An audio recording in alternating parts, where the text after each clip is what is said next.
Das Warten hat ein Ende. Endlich geht's hier mal los, Freunde. Sport an! Alright, diese Leute, damit herzlich willkommen zu einem unexpected weiteren Video zu Shakes a Fidget. Update 20.0 ist rausbekommen und enthält mehr oder weniger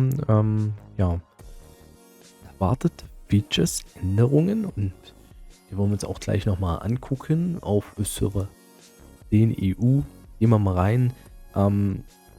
Also was zum Beispiel Neues ist das Scrapbook-Ding und diese Übersicht hier, was ein bisschen Quality of Life ist, kann man sagen, denn in einigen Bereichen gibt es sehr interessante Informationen, zum Beispiel wie viele Legendary Gems oder Items man gefunden hat, um die Chance auf Legendary Gems zu bestimmen. Das konnte man zwar auch manuell bisher berechnen, aber das ist zum Beispiel ziemlich cool, vor allen Dingen immer dann auch im Hinblick mit neuen Legendary Items in einem Dungeon, die man dann kriegen kann, dass sich das natürlich addiert. Wir sind aktuell bei 96 legendären Gegenständen. Das ist krass, wenn man mal bedenkt, wo das mal begonnen hat. Ja, also verrückt. Ansonsten auch wirklich sehr interessant gestaltet das Ganze, sehr einfach. Im Detail gibt es auch noch mal ein paar mehr Möglichkeiten, also wo man sieht, wo man noch mehr machen kann. Also ich bin sowieso achievements-technisch, bin ich wahrscheinlich immer einer der schlechtesten, und auch im Scrapbook bin ich auf Server 10 EU gerade jetzt nicht so krass hinterher gewesen. Aber da kann man zumindest grob mal schon mal Ausblick halten, wo es hakt. Letztendlich hat man natürlich gerade beim Sammeln der Gegenstände jetzt keinen großen Vorteil durch diese Übersicht. Aber es ist trotzdem nice gemacht, eine Änderung, die willkommen ist, vor allen Dingen, weil es im Prinzip im Startbildschirm gar nicht anders ist, sondern nur über eben gewisse Zusatztasten. Und bevor wir zu dem Highlight kommen, der Changelog für Version 20.0 enthält in erster Linie auch ein Video auf dem offiziellen Kanal, ziemlich cool gemacht, macht es ganz gut auf jeden Fall, hat auch ein paar Effekte drin, erklärt das Update prinzipiell auf Englisch sehr gut und auch ein bisschen enthusiastisch. Ich mir überlege, ob es dann Sinn macht für mich zum Beispiel noch englische Videos zu machen zu solchen Updates oder halt nicht, das muss ich mir selber noch überlegen. Und hier werden schon ein paar Sachen natürlich auch gezeigt, aber es ist interessant, der Legendary Dungeon kriegt eine Feature-Veränderung oder Erweiterung, neue Türen. Die konnte man da auch schon ein bisschen sehen mit Erklärungen, und wichtig ist auch über diesen Changelog, da sind Help-Shift-Artikel für diese Türen also da sind alle Türen hinterlegt, zum Beispiel, was bedeutet goldene Tür, kann man sich also alles auch hier durchlesen, eigentlich ziemlich gut. Ich weiß noch nicht, ob die neuen Türen drin sind. Ja, die neuen Türen sind ja auch drin. Zum Beispiel die Schicksalstür. Also es kommen einige neue Türen auf uns zu. Das wird natürlich jetzt die Legendary Dungeon Runs wieder ein bisschen länger machen, was für mich schlecht ist, weil man mehr überlegen muss. Aber vielleicht auch günstiger, besser, effektiver, man weiß es nicht. Wie das Balancing aussieht, man kann sich jetzt, ich habe mir noch nicht alles durchgelesen, aber prinzipiell ist natürlich auch cool, weil diese Erweiterungen grafisch wie auch inhaltlich sinnvoll sind und auch dann wieder ein bisschen mehr Spielspaß in diesen Legendary Dungeon reinbringen. Ja, manche finden dieses Event ja nicht so stark, wenn sie gerade keine neuen Items unbedingt brauchen. Also dementsprechend sehr interessant. Nutzt die Helpdesks dazu. Es gibt zum Beispiel jetzt auch neue Kisten. Die satte Kiste. Ja, sieht auch eigentlich sehr geil aus und enthält vor allen Dingen Ressourcen. Das ist interessant. Müssen wir uns merken. Ein Thema Ressourcen ist nämlich auch so ein Ding. Die Expeditionen sind jetzt vollständig da. Und da ist es wichtig, wenn ihr sie haben wollt, dass ihr hier diesen Haken rausmacht. Das ist die einzige Chance, glaube ich, direkt über Optionen. Das heißt, diese Einstellung gilt dann für alle Server, die ihr über den gleichen Client spielt.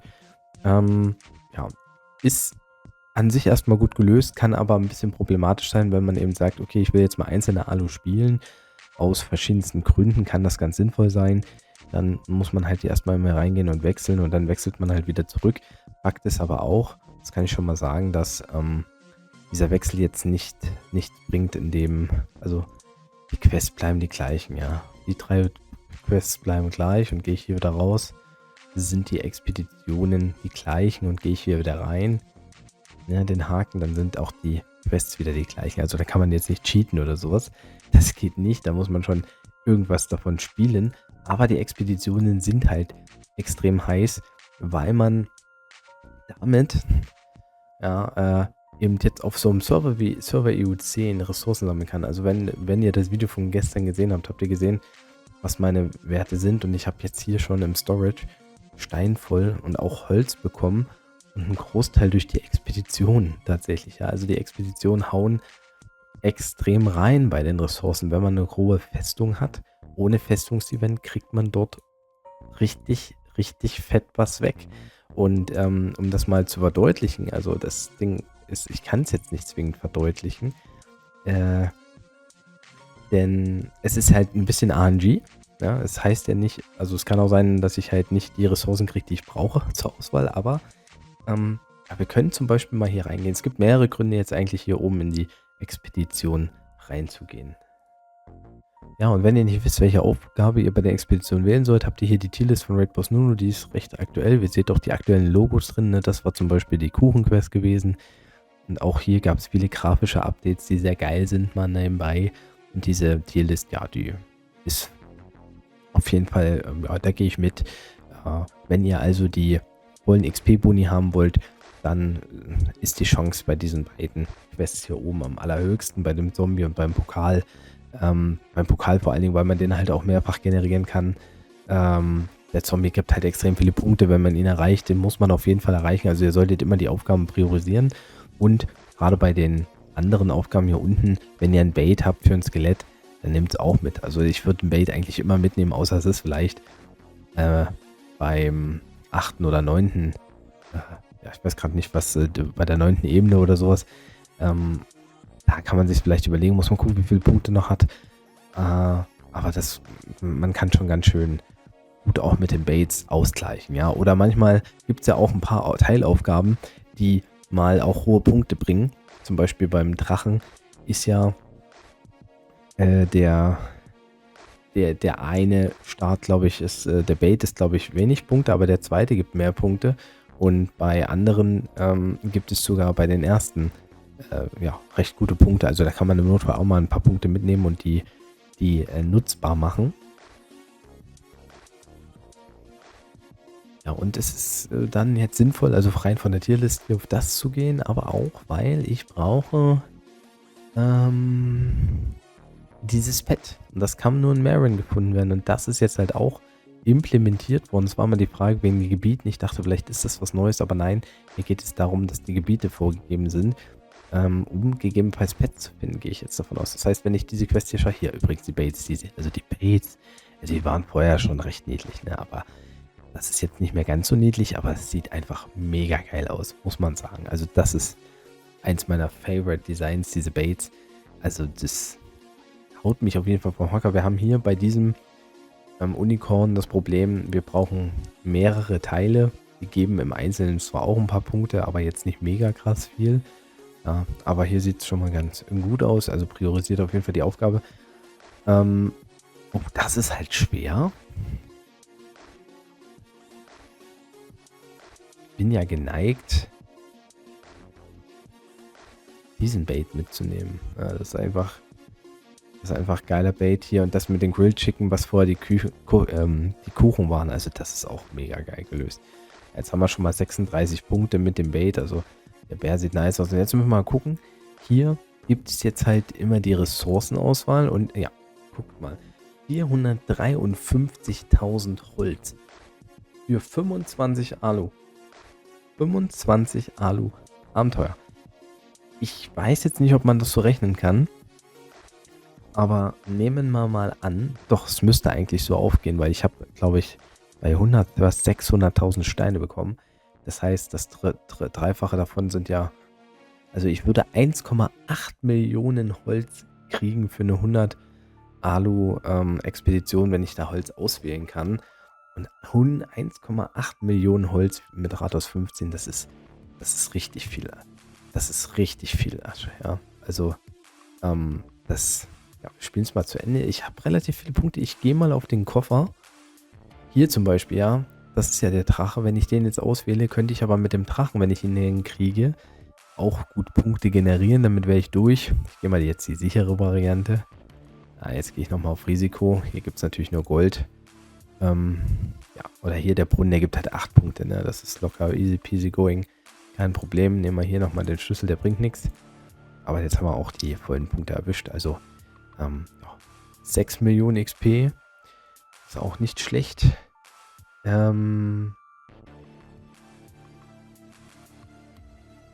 Aber jetzt haben wir das Pad nicht bekommen. Okay, da weiß ich jetzt nicht, ob das so... Ach ne, Moment, warte mal. Doch. Ich wäre jetzt der Meinung gewesen, man müsste das Pad kriegen. Also da muss ich mir das nochmal angucken. Wir werden es auch so noch kriegen, ist jetzt nicht so tragisch. Wir haben es Mittwochnacht, ja, definitiv. Muss ich nur mal schauen. Von was es abhängig ist. Also. Ach, Momente mal. A pet egg can be found on this expedition. Ich weiß gerade nicht, ob das vorher auch angezeigt wurde. Also als erstes will ich natürlich mir erstmal das Holz angucken. Ne? Also 400.000 habe ich jetzt bekommen. Ne, wie viel waren es? Weiß gar nicht mehr. Doch, ja. 450.000 irgendwie für 25 Thirst. Ne? Also ich brauche 15 Millionen für Rathaus 15. Das ist viel. Aber schauen wir mal. Man kann sich ja die Tabelle angucken, aber was man denn so hier kriegen kann, ja. Also es ist quasi ein Fünfer-Pasch. Ja, also wenn ich das mit einer Expedition vergleiche, ist das ein Fünfer-Pasch, ja. Und wir haben ja die Chancen, theoretisch 3-mal das zu bekommen, ja, mit einer Expedition. Also wenn man jetzt voll krass auf Ressourcen gambelt. Ja, ein 3 Fünfer-Pasche kriegt man nicht mit der gleichen. Also ich glaube, es hat noch keiner 3 Fünfer-Pasche mit der gleichen Ressource bekommen beim Ding. Das ist auch geil, ne? Ein 4er-Pasch ist schon fett. Ja. Aber, also ich habe die Expedition schon immer extrem krass dafür gefeiert, dass sie halt so viele Ressourcen geben. Und sie sind jetzt permanent da. Das heißt, EU10 oder der nächste Server, EU11, hat die wieder von vornherein, die Expedition. Egal was kommt, alle anderen Server auch und zwar permanent. Und es lohnt sich also für die Festungsspieler noch zeitiger die Festung zu skippen, um halt auch in den Expeditionen gegebenenfalls immer die besten Werte zu bekommen. Ja, also das ist, finde ich, extrem stark, weil gerade für die Nicht-Festungsspieler ist es nochmal eine hilfreich, also es ist für alle Spieler gleich gut, aber vor allen Dingen die, die keine Festungspartnerschaft haben, können damit halt vielleicht auch ein bisschen dranbleiben, außer natürlich jemand spielt Festungspartnerschaft und Expedition komplett durch, ja, dann hat er wahrscheinlich den größten Vorteil. Und ja, ich nehme jetzt hier bei Holz, nehme ich es mal rein, bei Stein noch nicht. Also ich bin jetzt schon relativ schnell auf recht gute Ressourcen gekommen. Ja, ich habe hier keine Tries mehr, ich habe aber noch ja, Glücksrad, ne, da kommt auch noch mal was rein. Das ist nicht schlecht.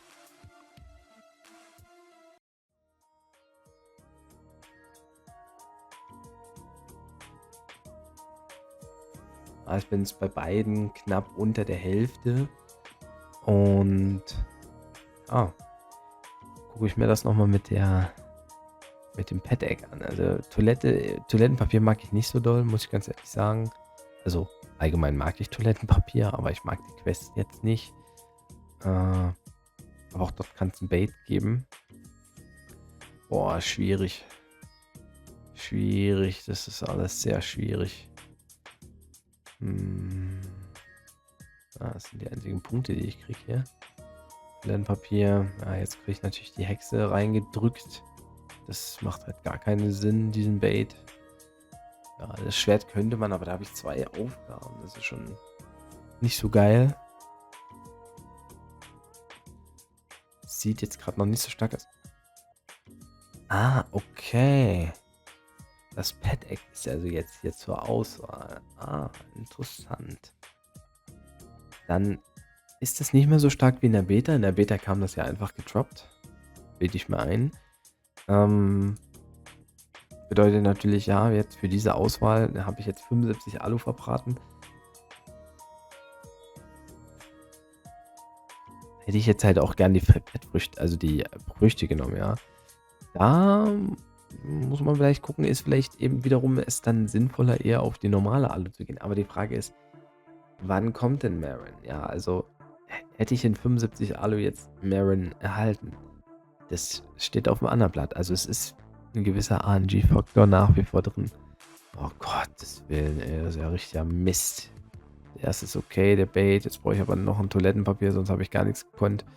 Ja, und durch den Skelettbait hat es noch hinten raus funktioniert, ja. Ein Lock per Kiste ist das Ganze. 18 Millionen XP. Das ist schon fett. Also gut, waren jetzt auch 75er Quest, ne, aber ist trotzdem fett. Also, gut. Das ist im Groben das Update. Es gab noch Bugfixes mit dem Guild-Pad auf jeden Fall, was sinnvoll ist. Noch ein paar Kleinigkeiten. Es wurden, glaube ich, auch Dungeon-Texte geändert. Habe ich das jetzt richtig gesehen? Gut, das sehe ich jetzt nicht, weil es um die ersten 10 Dungeons, glaube ich, geht. Ja.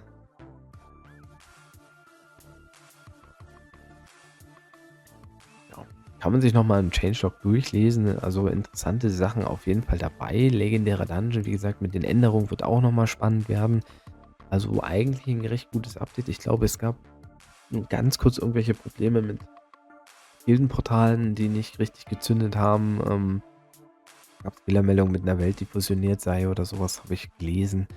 Aber ansonsten lief das wieder ganz smooth. Also ja, neue Twitch-Drops wurden auch angekündigt im Bereich von Edelstein und Epix, glaube ich.